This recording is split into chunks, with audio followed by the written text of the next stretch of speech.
Hello everyone. Today we will be presenting about the export document in international trade.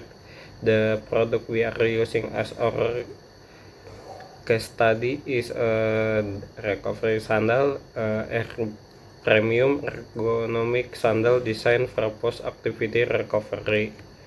This presentation we will walk you through the main document required in export process. In this presentation, we will cover a total of 5 documents. The first 4 are the main document and that are almost always required in any export transaction, which is commercial invoice, packing list, bill of lading, and export declaration.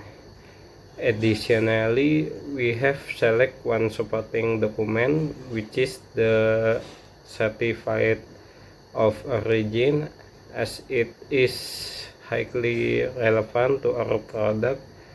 All explanation will be contextualized to the export of recovery sandal with. Okay. The first document is the commercial invoice. The commercial invoice is an official billing document issued by the export to the importer. It contains key transaction details such as unit price per pair, total quantity, total transaction value, payment terms, and the income use.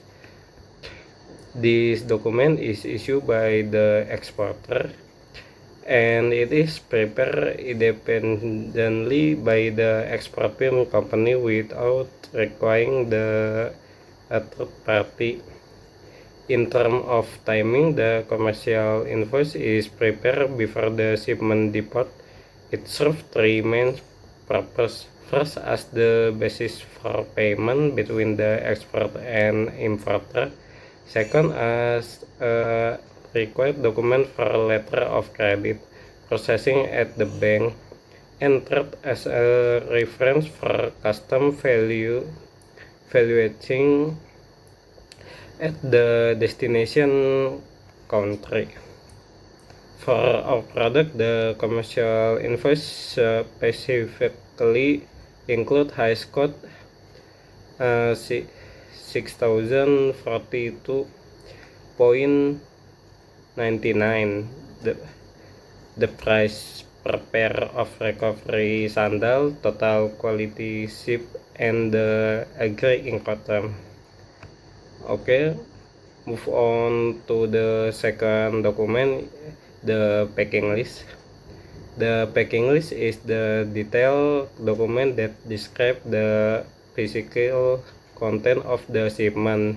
It includes information such as the net and gross weight of each carton, the dimension of the packaging, the number of items per carton, and the carton number. It works together with the commercial invoice to provide a complete picture of the shipment. This document is also issued by exporters, specifically prepared by the warehouse or logistic teams.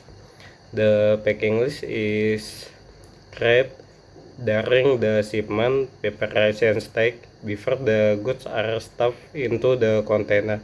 It is used by the custom officer at both the origin and destination port to verify that the cargo matches what is declared, and also by the importer upon receive the goods. For the recovery sandal, or packing specification is 6 pair per box and 12 box per master carton. The packing list will detail the size, range, and the specific color per carton, ensuring full traceability of the shipment content. Move on to the third main document, the bill of lading, commonly as a bill of lading is the most important document in sea freight export. It serves three key functions simultaneously. First is act to contract or carriage between the shipper and shipping the land. Second is prove the receipt confirmation that the carrier has received the goods on board. And third is negotiable title document, meaning whoever hold the original bill of lading has legal ownership of the goods. This document is issued by the shipper, line or carrier. In our case, this could be companies such as Marathus, Land Shippers, or even Green. It is important to note the bill of lading not issued by exporter but by the carrier after could have been loaded into the vessel.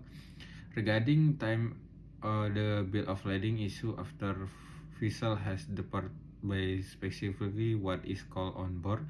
Bill of lading, the process work like this. Once recovery sandal shipment slot like into 20 feet VCL considered as Tanjung Priok port, the shipment line will issue the bill of lading sent to importer. The exporter that follow into the importer in there directly or through the bank if the letter of credit is involved.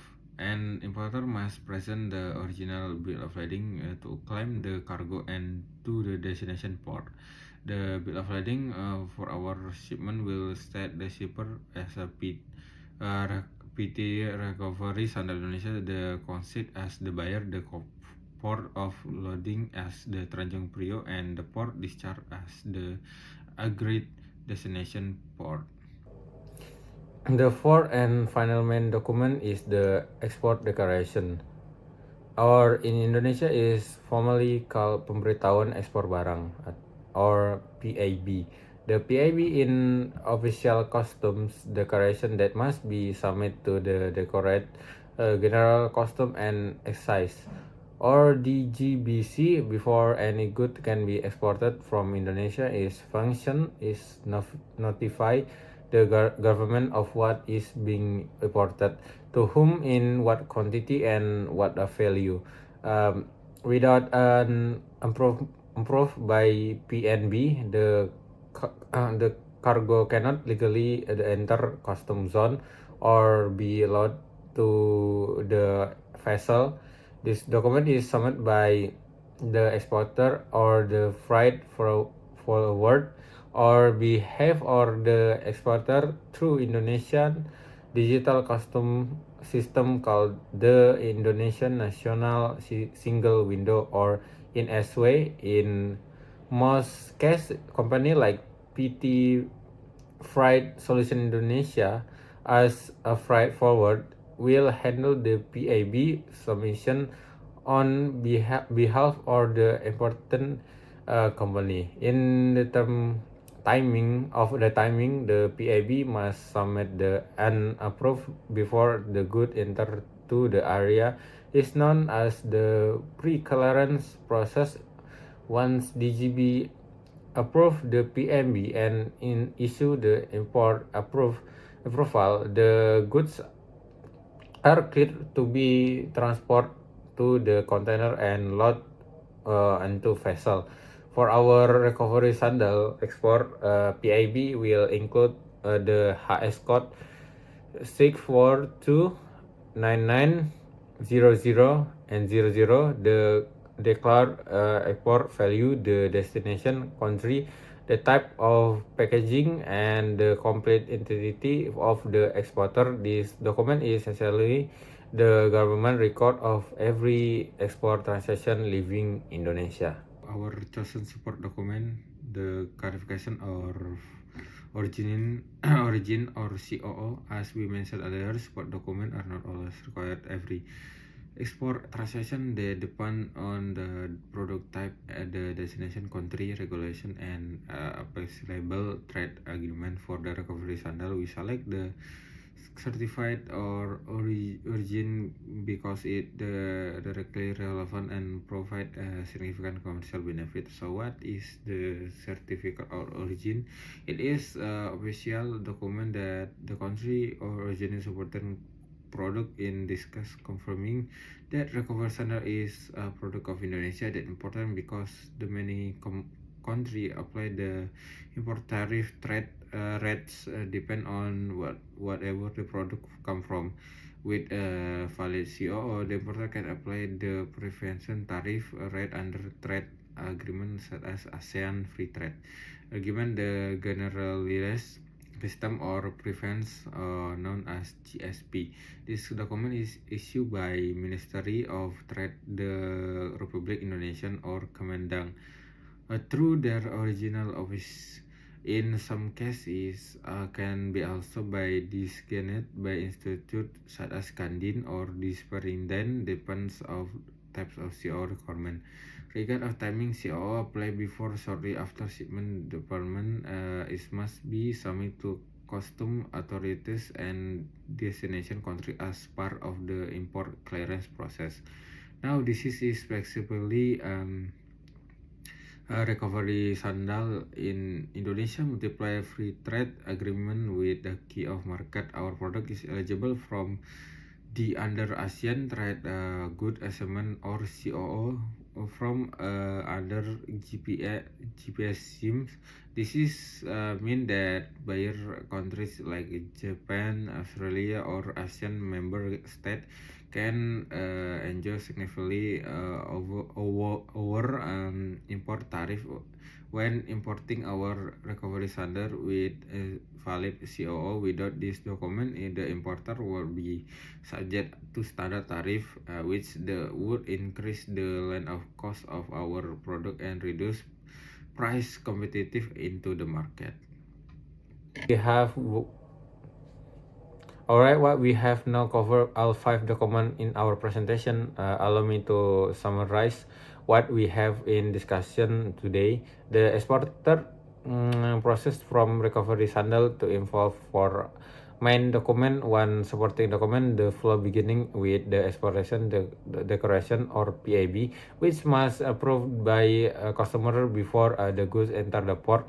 Next, the commercial invoice packing like a list are prepared to document the transaction detail and physical the context of the shipment. Once the goods are loaded into the vessel, the shipping line issue of the bill of lading, which serve as the title of ownership on transport contact.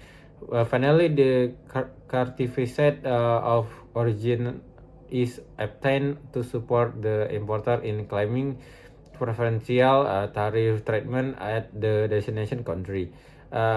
Each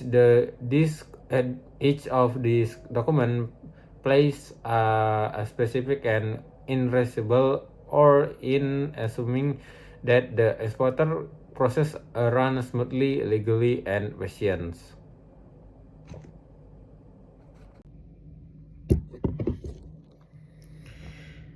To conclude, the complete and accurate document is not about requirement. It is a foundation of success in international trade transaction. Mission in correct document can also result in cargo delay, addition cost, or even reject of the shipment at the destination port. We hope this presentation provide a clear structure understanding the export document required to recovery standard product. Thank you for your attention. Bye-bye.